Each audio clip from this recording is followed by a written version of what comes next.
Welcome to United Shades of Gray, Conversations of Race in America on WSGW. Now, here is your host, Kareem Bowen. Good evening, ladies and gentlemen. Welcome to another edition of United Shades of Gray, Conversations of Race in America. I am so glad that spring is starting to spring, or spring has sprung, however we say that. But the weather is beginning to change, and I am all for it. I'm in the studio today, myself and my producer, John B. in the place to be. You won't be able to see him because he's in his God bag where you only hear his voice but never see him. How you doing today, John B? Hello. John and I were just talking about surviving the evening with sirens and storms and flooding and all of that thing going on. If you're out there and you're listening and you know what we're talking about, I'm just blessed to be above water on today because it's been crazy.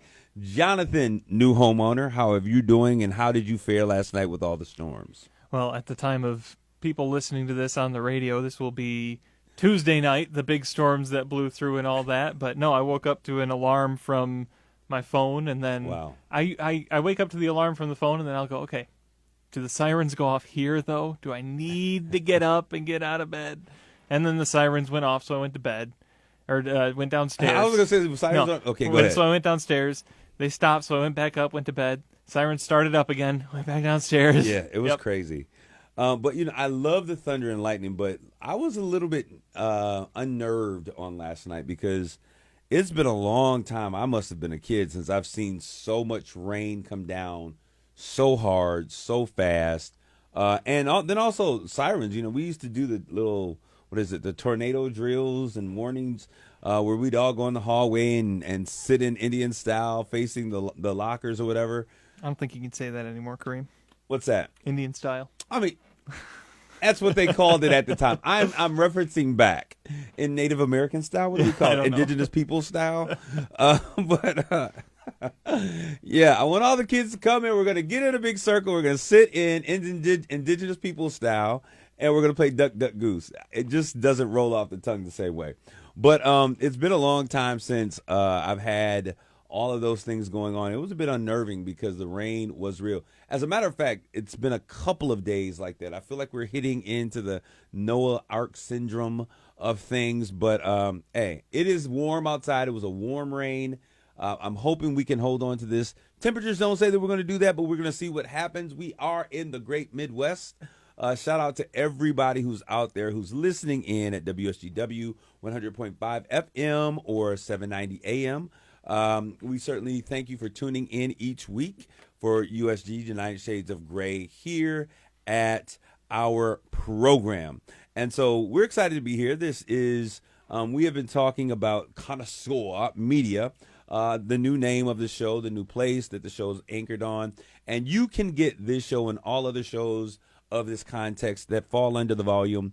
Where, Jonathan, where can they get it? You can find United Shades of Gray, Mi Gente on Air, Max Loves Midland, That's What She Said, and many more at WSGW.com. Click on podcasts. You can find them on Spotify, Apple Podcasts, Audible.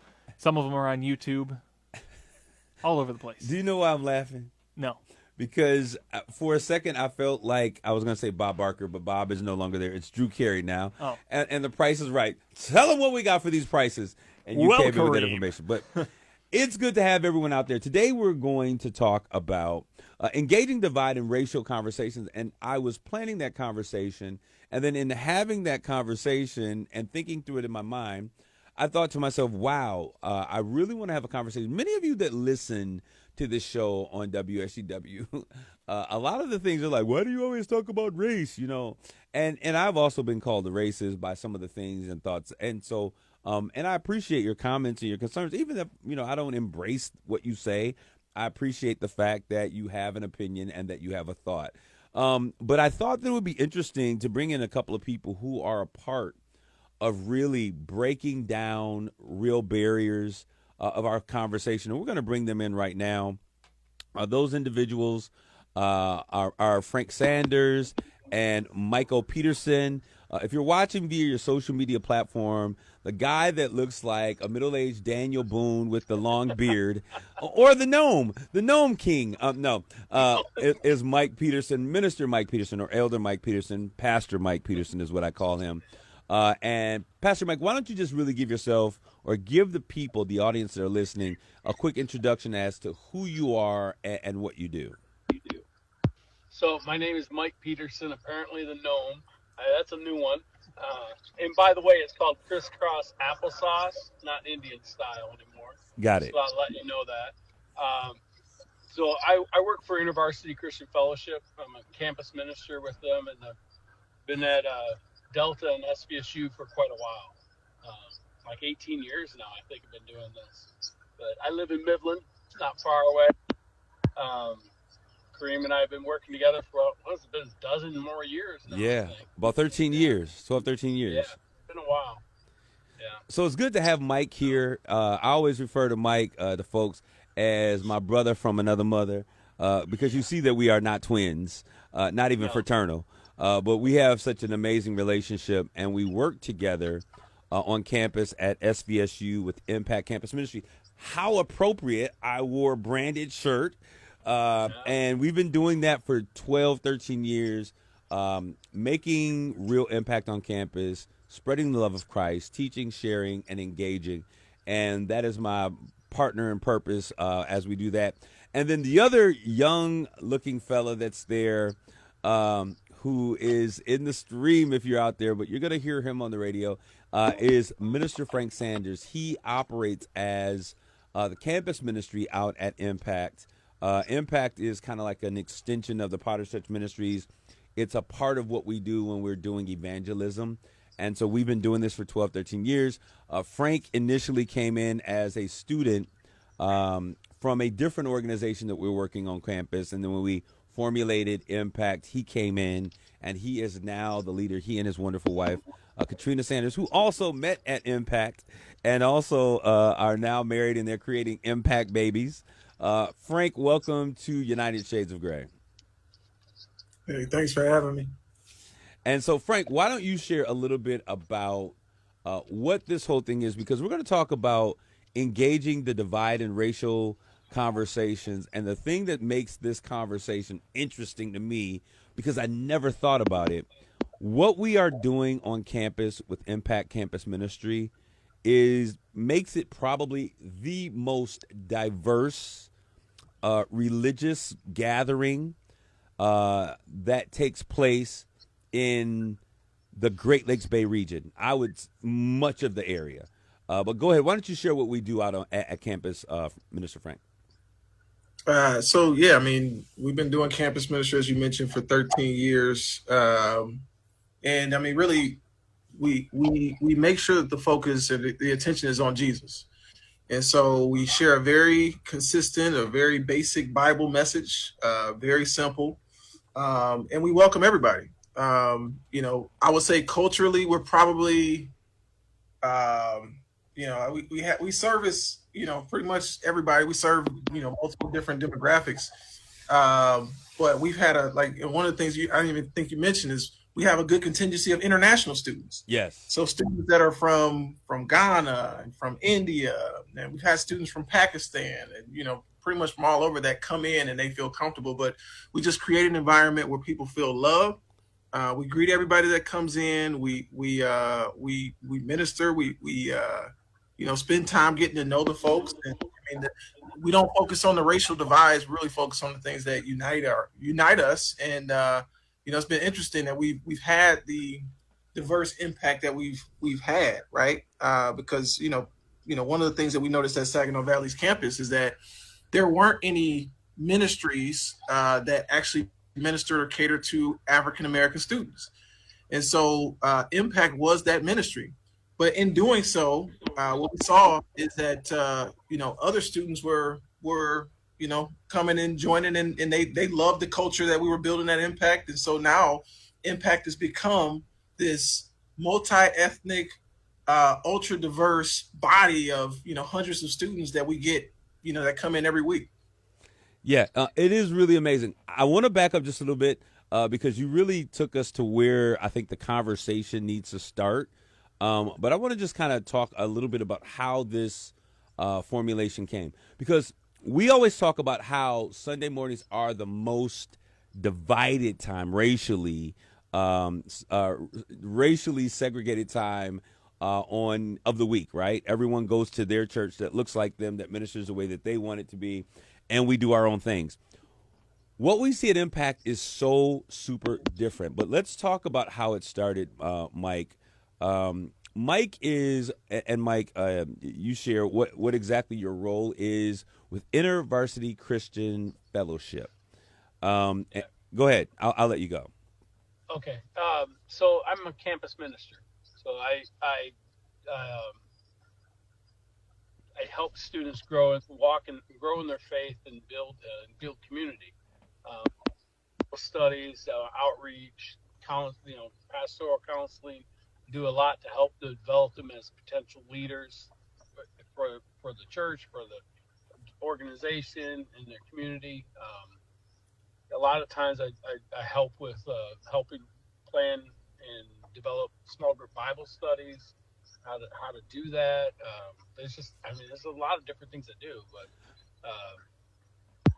Mike, I want to take a second. I want you to share how this came to be from your perspective. The whole merging together of what was taking place. So this is a while ago now, but I was walking around SVSU with my supervisor, and we were prayer walking, and we saw a flyer, and the flyer had your face on it. No, it said Impact. It didn't have your face on it, but it had your name. And Fred, my supervisor, was like, I know him. And he's like, you need to reach out to him and talk to him, because you guys Impact had been going that semester. That was the fall semester, and then I had a couple of students here at Delta that had, you need to reach out to this pastor. He's got this new church, and he's talking. I've heard him mention InterVarsity and campus ministry. You need to reach out to him. And so both times we were talking about you. And so we connected. We were talking, and I think at one point we were talking about how we could build both InterVarsity and Impact, how we could, share leaders and do all this stuff. And just kind of looking across the table at each other and said, why don't we work together? Yeah. It just seemed kind of simple organizations. And it's been a journey since, man, up and down, and been great, actually. It is an amazing testament to how, when God really wants something to happen, how he brings those things together. I was at Michigan State from 1990 to 1995 as an undergrad. It seems like forever, right? But back in the 1900s, when we were whipping that horse and buggy, but I was at campus during that period of time, and I officially left in 98 after going back in 96, right? But I was out there, and in 90, the end of my freshman year, I ran into this organization. Pastor Stan Parker had an organization called Just for Christ, and it was, a group of black students that were having Bible study. And Stan Parker had recently gotten connected with InterVarsity Christian Fellowship. And so they had a crazy idea. Hey, why don't we, InterVarsity, which is largely all white, partnering with Just for Christ, which was definitely all black, why don't we have some engagement? So we did some services together. We connected together. We did some worship things together where we came and we did worship the way that Ivy did it, which I refer to as white folks worship. And then we did some worship the way that black people did it, which we call gospel music. No, I'm just joking. Black folks worship. And we did it together, and we had such an amazing time. And what we learned through that worship experience really changed a lot, because what I realized is that we sang a lot of the same songs. My white brothers and sisters did it on the 1 and 3, and the black folks was doing it on the 2 and 4. But, it was the same stuff. And so we started this fellowship together, and then we did an official partnership, Just for Christ, JFC, and InterVarsity at that time when I was my sophomore year And with that partnership, Ivy provided such amazing training and opportunities for leadership development and growth. I went to Jamaica through a JUMP program, which was Jamaican University Multicultural Program, where we went over to Jamaica, to Kingston, not to the sandy beaches, but to Kingston, which is really third world, if you could imagine that being. And we did mission programs and with the University of West Indies and University of Technology. And that kind of stuck with me. So after leaving, and this crazy thing, Mike and one of the guys that I went to Jamaica with, who is now one of the leaders of the organization, walking through the halls and says, I know that guy. And so was it Fred Bailey, right? Was it Fred Bailey, Mike? Yeah. And so we had this meeting and we were talking all this stuff you're saying. And we're like, listen, why are we going to do something separate? Let's try to do something very different and bring it together and make it happen. So Mike, let's share. I want you to take a moment to just kind of share of some of the impact. I know you're the statistics guy. You're giving out numbers. You're doing all of the newsletters and sharing this information, both with the Great Lakes Bay region as well as with InterVarsity. So why don't you share some of the impact that's been taking place? I was thinking about this when I was walking out of my car. Like, how many people have made professions of faith in the 12 years we've been doing this? It's in the hundreds. I can't tell you exact number, but I know in the last 2.5 years we've had 88 professions of faith. People making the first time adult commitment to Christ as their Lord and Savior. I mean, that's huge. But then that's years out of 12, and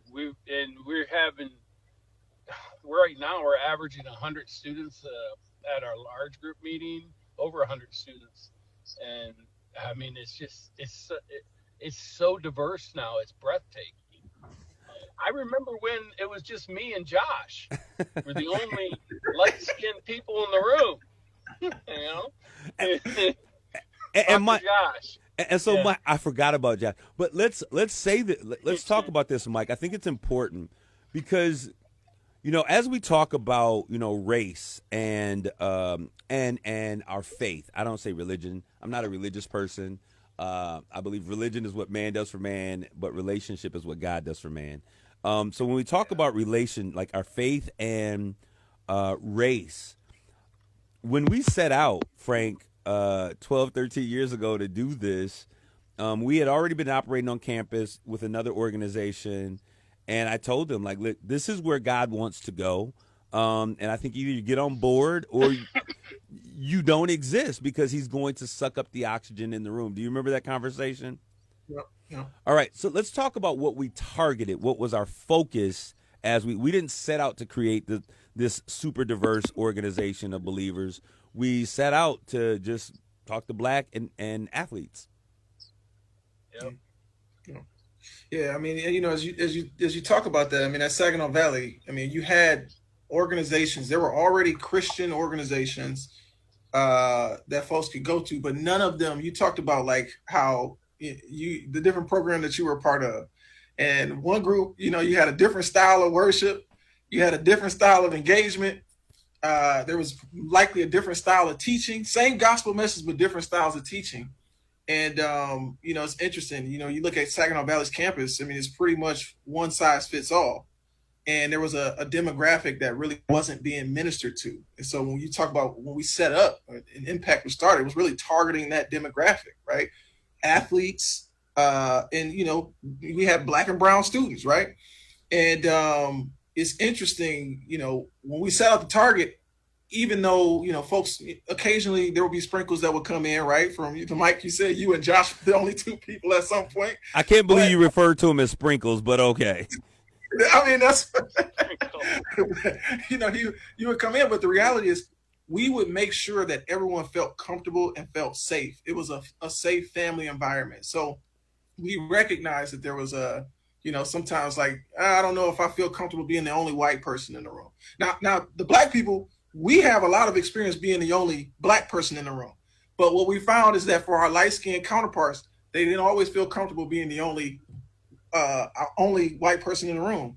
And so we would intentionally make sure that folks felt comfortable, folks felt loved, and just, really presenting Impact and really embodying the vision of Impact, which is to be a family and a place where folks from all different lives can come in, but with the focus of ministering to this group, recognizing that there is a gap and a need for what's taking place on campus. I think that's powerful. Mike, I'm going to throw it to you real quick. You got about a minute and a half. I want you to share about your own insecurities being in that space where you were the only white guy in here and you're supposed to impact black students. Let's talk about it. Oh my. And the first couple years, it was it was so odd for me because I'm used to being the majority culture, and to be the minority in the room and to not understand.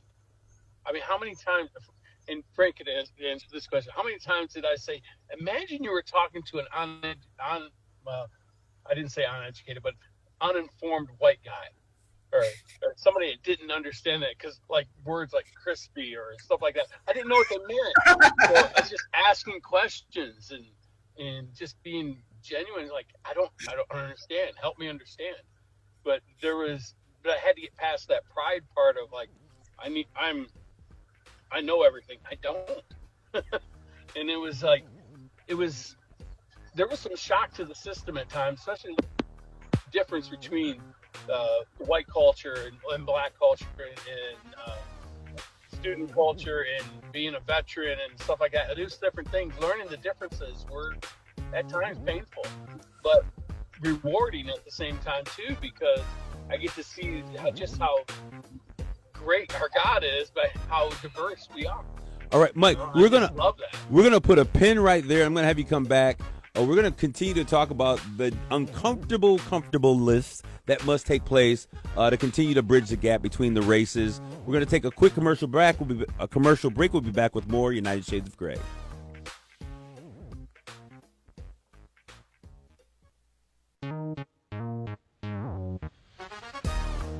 You're listening to United Shades of Gray on WSGW.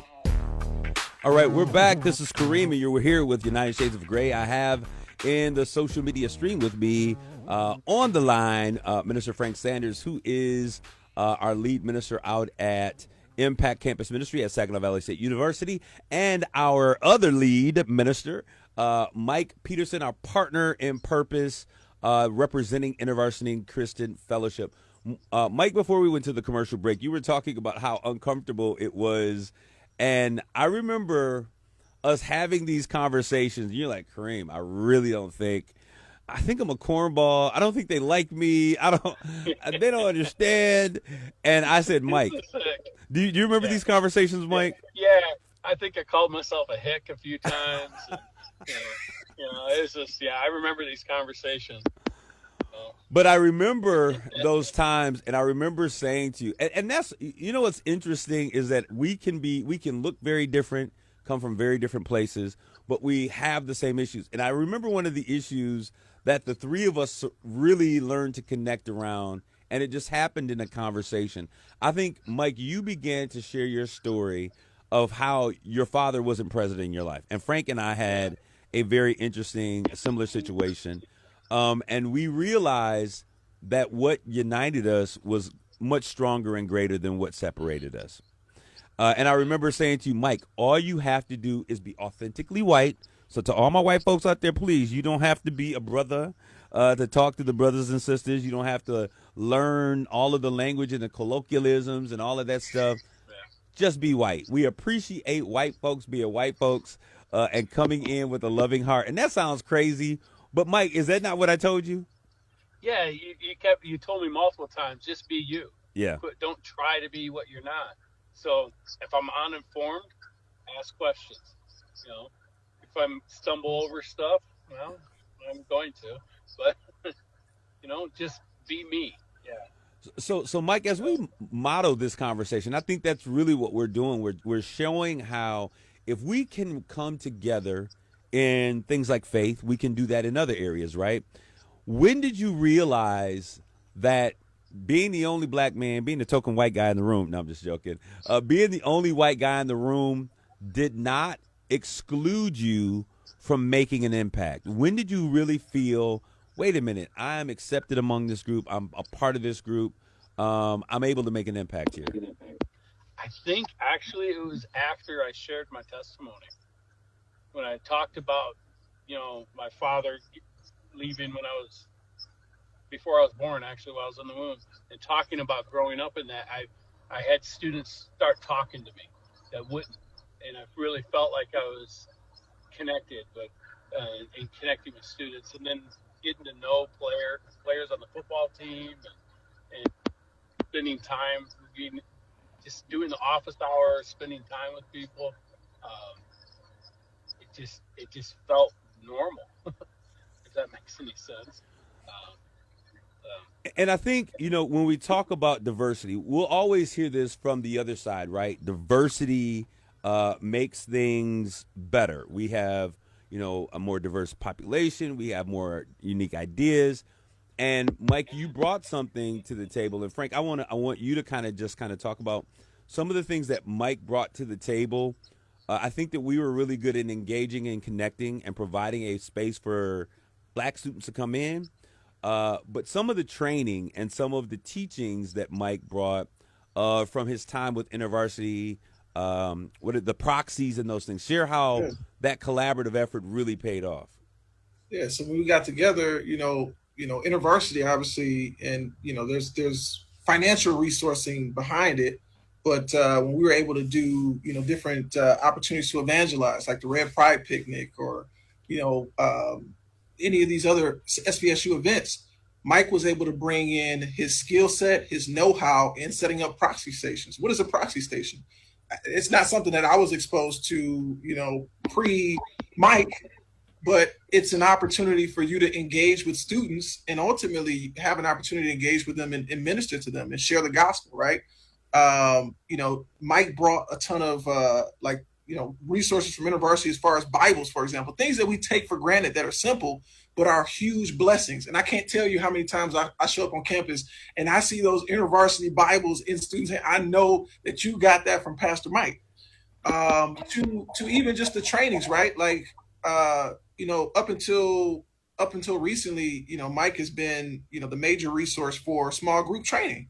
So teaching students on how to lead a small group.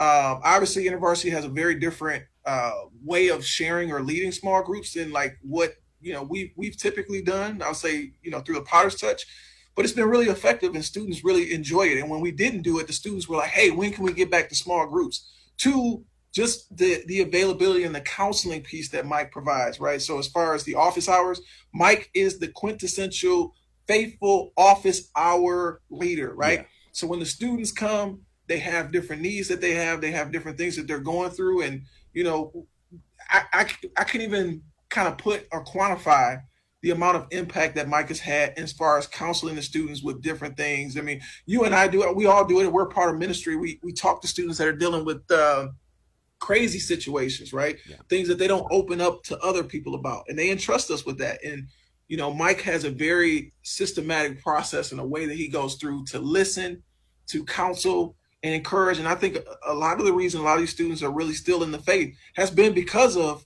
the effort that Mike puts forth as far as being able to counsel and really lean in with discipleship, right? Yeah. You talk about the resources. InterVarsity comes with, hey, this is our discipleship track. This is what discipleship looks like. Let me put something in your hand. It's not just the conversation, but it's also the financial piece and the backing and the resources that are necessary in order for ministry to thrive. And then also it's the conferences. So they do a series of conferences. I went to Urbana, and Urbana literally changed my life. And I would have never had such an experience where you go in and there's 30, 40,000 college students that are worshiping, and many of them signing up to do missions trips that weekend. I was like, Black folks ain't doing that. We got to go home. We got to talk to mom and grandmom and them. We got to pray about it before we just sign up. But them white folks was like signing up them young people and going on mission trips directly from Urbana during New Year's Eve. I thought that was crazy, but it was exciting and inspiring. Mike, I want to kind of change just really. We only got 15 minutes. This time goes by so fast. We were able to, when we talk about conversations of race, we were able and blessed, I say, to be able to navigate this entire body. We're averaging, Mike said, averaging 100. But sometimes we come in, there's 135, 137 students that meet us every single Tuesday. And the population is 50-50, 60-40, white to black, any given week. We were blessed to be able to navigate 100 and say 200 students that we might have based upon their class schedule through this entire Charlie Kirk situation, the death of Charlie, what Charlie meant to some, what he meant to other folks in a very diverse population. What do you think about, and how do you feel about how we were able to navigate that? That was it was near as intense as I thought it would be. We talked about it a lot during office hours. Yeah. With students, and the fun side note on office hours, if there's 20 students that show up, 15 of them are going to be males. Yeah. And of that, there's mostly black men. So the conversation is going to be, may not be the same as what it would be when talking about Charlie Kirk. But we had honest conversations. Who is this guy? What was he saying? What is the gospel? Is it good, bad? I mean, we just had a lot of conversations on it at office hours. But I never heard anything from students that were, pro or against, or I just never heard the stuff that I saw on social media. I just never saw that on campus. Yeah. With our group, at least. Yeah. People were sad that a man had lost his life. A father and a husband and someone who professed Christ. So there was sadness over that. What about you, Frank? Any thoughts about that? Yeah, I mean, it's interesting. I remember, and actually it was a lesson that you taught and you shared, and I thought it was very impactful because, like, a lot of the black people really didn't understand. Like, full transparency, I really didn't have an appreciation for who Charlie Kirk was before, the assassination and all the things that took place. I may have seen a couple videos of arguments going back and forth and some controversial, reels and things like that, but I didn't really understand who he was. And I think, it was interesting. You had a group of people who really didn't understand or know who this person was. Then you had a contingency of folks that were following, like, oh my gosh, this is like almost like our savior. He stands for everything that we stand for. And we're all in the room. And then when people, when he passed or was assassinated, you had people that were like, wow, man, this dude was really talking all this craziness. And then there was like this, unspoken kind of like tension. But like for the black people, I know personally, it wasn't as near and dear to me because he wasn't somebody that I followed or pursued or followed after. But I think back to that message that you shared, and you really talked about how the enemy's desire is to divide. And he looks to steal, to kill, to destroy, right? And you really focused on like, okay, what are we here for? Who are we serving? What is the most important thing? And you delivered a profound message. And I'm trying to go back to what you talked about, but it was really, it talked about, hey, we can be divided by all of this other stuff and all of these different things.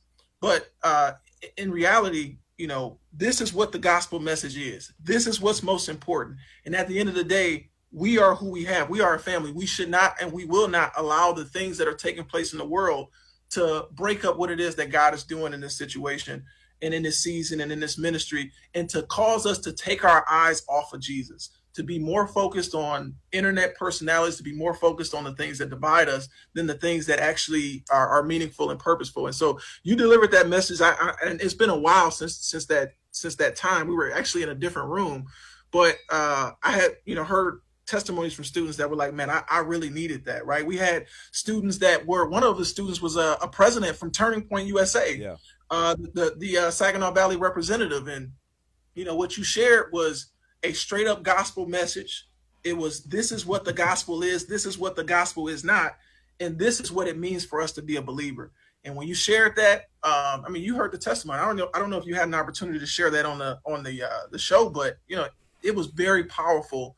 And talking and making sure that you keep the main thing, that we don't get so caught up on personalities and who's believing this, who's saying this, and we focus on the main thing, which is Christ, him crucified and him resurrected. Yeah, no. Go ahead, Mike. I almost forgot about this. The message was on unity. Yeah. I remember you talking about unity, and the thing that I remember the most about that particular night, that Tuesday night, was everybody holding hands and praying, sitting down, and there was people hugging.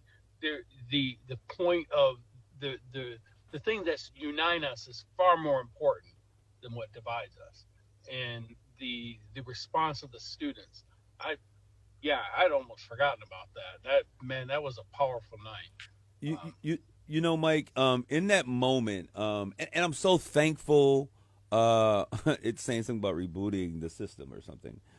In that moment, I was so thankful for the partnership and the relationship that we had.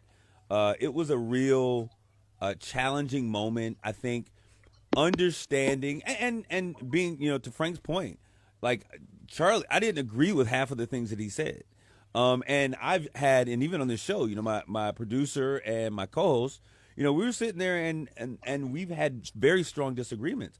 But when it comes to sharing faith and when it comes to where we are as people, I think that we sometimes have to get out of our emotions and we have to focus on the things that unite us. Now, we could have been protagonist to something that really just divided because the world was so divided in that moment.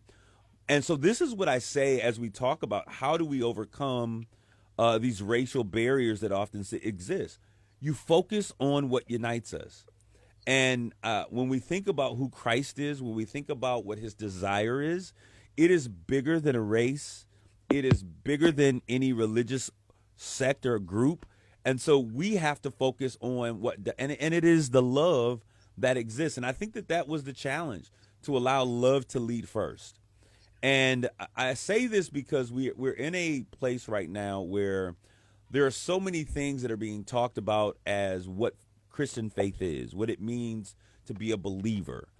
And so much of it is divisive and not really driving us to love. And I remember that young lady who was the president of Turning Point on campus coming up to me after and saying, Pastor, I am so thankful for the message that you gave and how you gave it, how you challenged us to lead with love. And I think that as we have these conversations, these challenging conversations, that we really have to, first of all, make sure that our humanity is in place and that we see the other person fully for who they are, embracing everything that they are different, but also taking a moment to really look at and center in on what unites us. And I think that when we get to that, we'll find that we can have a conversation about the most difficult things if we're willing to make sure that everyone is being heard, being seen, and being appreciated for what they are or what they are not. And so it's an amazing time for us. So I think it's really different because people will hear me on United Shades, and when we have these conversations here, my purpose is to really challenge people in the spaces that they are. If we were to be honest, and I'm going to ask Jonathan to respond to this, I would say that most people in the world, the majority of us are kind of either left of center or right of center. Yeah, I'd say yes. And so, but what he said, yeah, I'll say yes.